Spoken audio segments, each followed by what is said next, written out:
Wow! Grabe naman si TikTok, oh! Naka-violet na ako. Grabe naman, porque hindi ako marunong sumayaw ng marikit.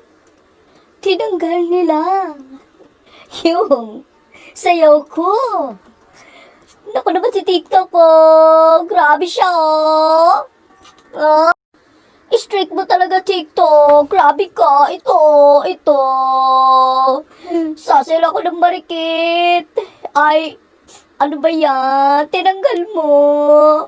Akala ko pa naman, baka siguro dapat magbikini ako, di ba, TikTok? Tatampo na talaga ako sa'yo, TikTok, oh.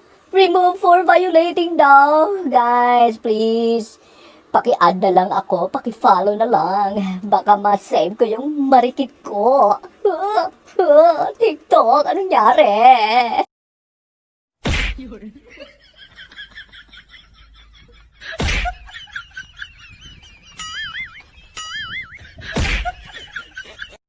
Baka gusto mo akong mahalin kahit joke lang. Ako nang bahalang sumeryosa. Kung ako na lang sana ang iyong minahal, ika na muling mag-iisa. Kung ako na lang sana ang iyong... Okay, your question. What is your best asset? Ha? What is your best asset? Asset, di ako naging asset, ha? Tsaka delikado yan.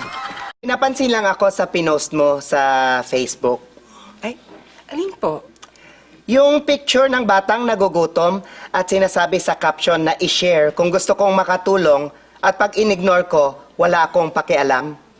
Ano ibig sabihin nito? Pag hindi ko to shinare at nilike, masama akong tao? Nag-conference ba kayo ng mga friends mo para makagawa ng paraan na magmukha kayong concerned kahit walang ginagawang effort? Tanong ko lang, may tao bang nabubusog sa likes? Ay kung ganon, di like na lang iulam mo, hindi na ako mamamalengke.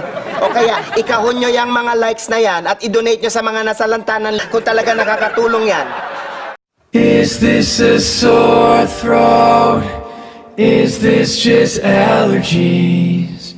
Caught in a lockdown, no escape from reality. Don't touch your eyes, just hand sanitize quickly.